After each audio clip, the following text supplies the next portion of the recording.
नमस्कार, आप राष्ट्रीय सागर देखना शुरू कर दिए हैं। दिल्ली विधानसभा चुनाव की राजनीतिक तापीस काफ़ी गर्म है और आम आदमी पार्टी हर हाल में सत्ता पर अपना वर्चस्व बनाए रखने में लगी है।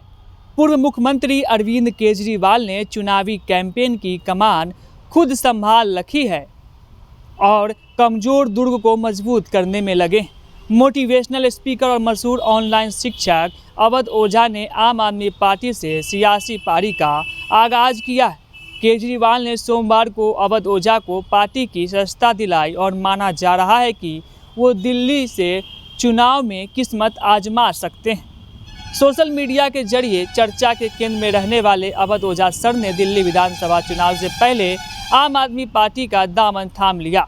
अरविंद केजरीवाल और मनीष सिसोदिया ने अवध ओझा को पार्टी में शामिल कराया है। इस दौरान केजरीवाल ने कहा कि अवध को पार्टी में शामिल होने से दिल्ली के शिक्षा का मॉडल और मजबूत होगा।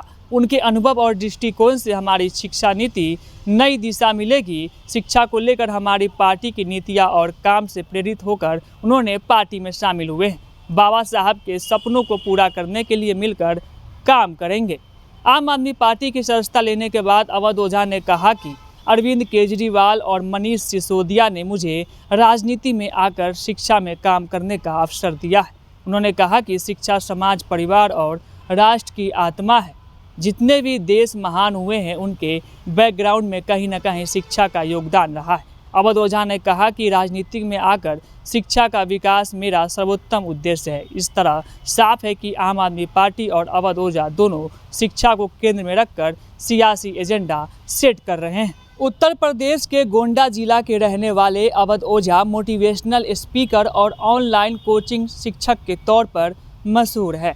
सोशल मीडिया पर उनके अच्छे खासे फॉलोअर्स हैं। माना जा रहा है कि दिल्ली की किसी विधानसभा सीट से वो चुनाव लड़ सकते हैं। अवध ओझा के परपटगंज सीट से चुनाव लड़ने की चर्चा है, जहां से मनीष सिसोदिया भी विधायक है। भारतीय जनता पार्टी के नेता कपिल मिश्रा ने ट्वीट करके कहा कि अवध ओझा परपटगंज से चुनाव लड़ सकते हैं और मनीष सिसोदिया किसी मुस्लिम बहुल सीट किस्मत आजमाएंगे। अवध ओझा 2024 के लोकसभा चुनाव में ही सियासी पिच पर उतरने का ऐलान कर दिया था। प्रयागराज सीट से बीजेपी के टिकट पर लोकसभा के चुनाव में लड़ने की ताना बाना बुन रहे थे। इस बात को उन्होंने खुद कबूल किया है कि बीजेपी के लोकसभा चुनाव का टिकट चाहते थे, लेकिन भारतीय जनता पार्टी ने उनको टिकट नहीं दिया। इतना ही नहीं, अवध ओझा ने कांग्रेस से भी टिकट चाहते थे। कांग्रेस के टिकट पर ओझा अमेठी सीट से स्मृति ईरानी के खिलाफ चुनाव लड़ना चाहती थी, लेकिन कांग्रेस ने उन पर भरोसा नहीं जताया था। भारतीय जनता पार्टी और कांग्रेस दोनों ही अवध ओझा पर विश्वास नहीं जताया, लेकिन बसपा प्रमुख मायावती ने उन्हें फूलपुर लोकसभा सीट से चुनाव लड़ने का खुला ऑफर दिया था।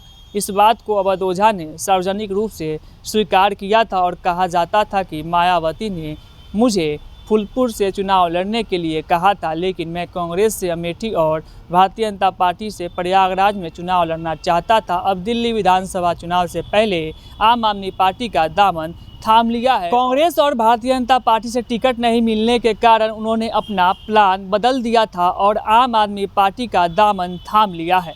दिल्ली चुनाव में अवध ओझा अब केजरीवाल के साथ कदम ताल करते हुए नजर आएंगे। देखना है कि अवध ओझा क्या सियासी पिच पर कामयाब होंगे या फिर नहीं।